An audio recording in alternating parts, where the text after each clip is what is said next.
रामकली भाई गोरखे। पीडीएस केंद्रों में नहीं हो रहा सोशल डिस्टेंसिंग का पालन। खबर है बिलासपुर जिले का, जहां पर जिले में कई ऐसी जगह हैं जहां लोग सोशल डिस्टेंसिंग का पालन नहीं कर रहे।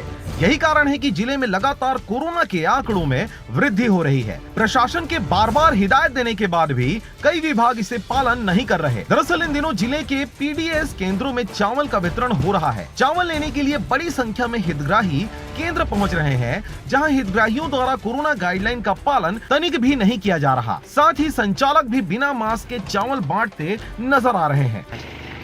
अभी मेरे को नहीं बताया भैया, मतलब हेमंत पप्पू को बताया, मुझे तो नहीं बताया। रोज के करीब 4000 पास। इसके बावजूद आप पालन नहीं करा रहे हैं। आप खुद मास्क नहीं लगाए हुए थे अभी। लगाए भैया ने कहा गमछा रखे लगाए हैं, मतलब वो तो नाम क्या है आपका? विशाली पटेल।